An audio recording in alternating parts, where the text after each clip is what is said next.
Alors donc j'aurai le plaisir de jouer au Codan Art Center le 13 juillet et je serai accompagné à la batterie par Gérard Ava et à la basse par Ronnie Apadou. Et pourquoi ce trio? J'ai rencontré Gérard Ava il y a un an et demi et nous avions joué ensemble évidemment et le courant est très très bien passé entre nous deux et par la suite il m'a rappelé et m'a proposé que l'on joue ensemble plus souvent.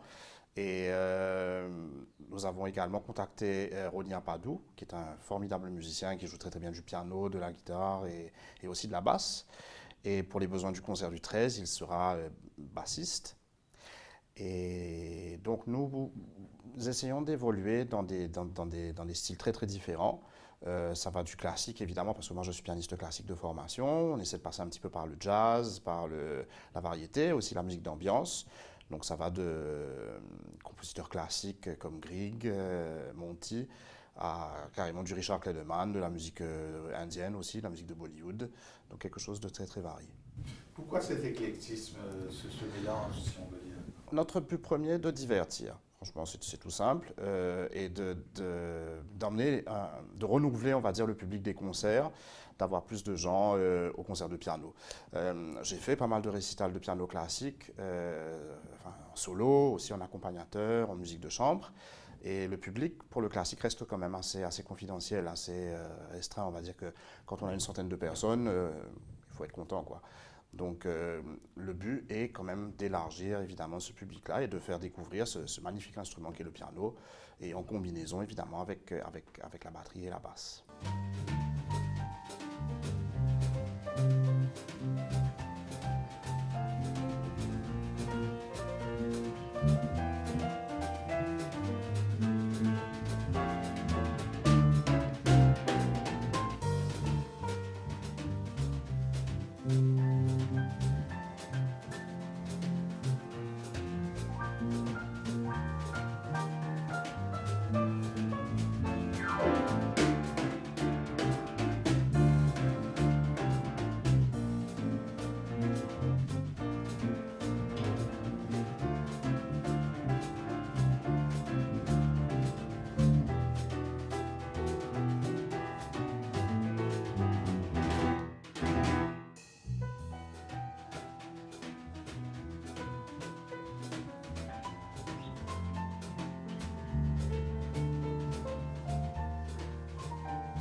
Il y a le titre d'un célèbre film, Ne tirez pas sur le pianiste. Quand on voit le piano, c'est un instrument assez imposant, a priori rébarbatif. Qu'est-ce qui vous a séduit dans le piano?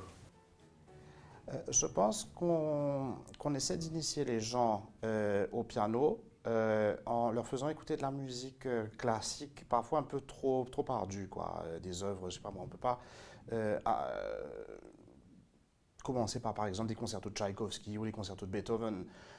Pour ma part, j'ai découvert le piano grâce à Richard Clayderman. C'est quelque chose que je ne renie pas. Mon père était un mélomane averti. Ma mère aussi écoutait évidemment beaucoup de musique. Elle écoute encore d'ailleurs beaucoup de musique. Mais j'ai grandi en écoutant du Clayderman, du Paul Moria, du James Last. Et c'est quelque chose que je ne renie pas du tout.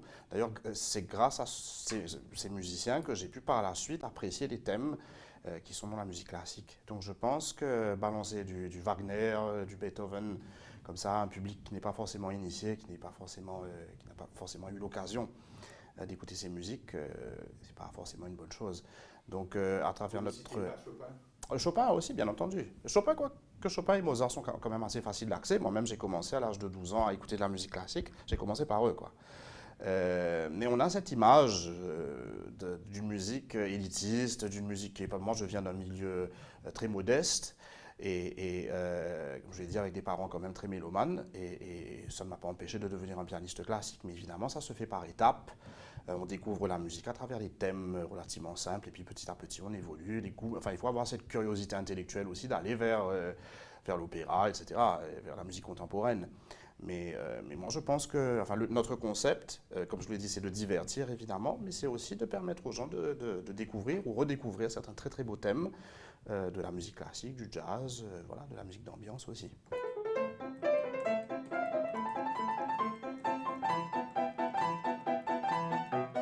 C'est combien d'heures de travail pour arriver à maîtriser un piano? Le piano, le pianiste concertiste est un peu comme un sportif de haut niveau. Donc évidemment, il faut beaucoup de rigueur, beaucoup de discipline. Il faut travailler parfois 10 heures par jour. Mais je vais être très honnête, évidemment, à Maurice, on n'a pas forcément la motivation de travailler déjà tous les jours, parce que les occasions de jouer sont quand même assez rares, et on vit dans un petit pays. Moi, il m'est arrivé de ne pas jouer pendant plusieurs années. C'est arrivé, évidemment.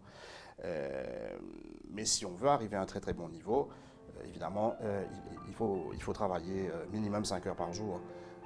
Mais évidemment, à Maurice, l'artiste, qu'il soit musicien, qu'il soit plasticien, doit enseigner. Hein, je ne vais pas dire que c'est un travail alimentaire, hein, je ne vais pas réduire mon activité de prof à ça, mais évidemment, vivre des concerts n'est pas une chose facile à Maurice. Certains artistes très très courageux essayent tant bien que mal de faire ça, mais ce n'est pas simple, évidemment.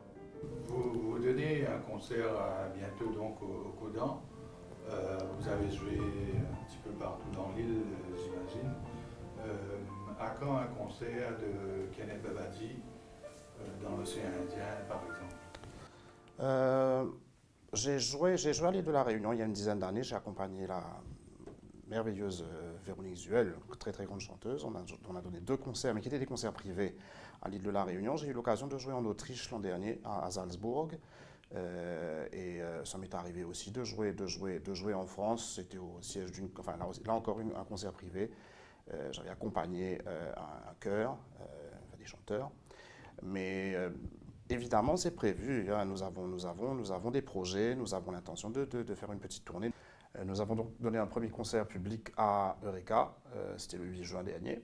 Et le public a très très bien accueilli notre répertoire, donc ça nous encourage à aller de l'avant avec un concert dans une plus grande salle. Et nous envisageons de tourner évidemment avec ce programme dans la région et pourquoi pas aller en Australie ou en Afrique du Sud.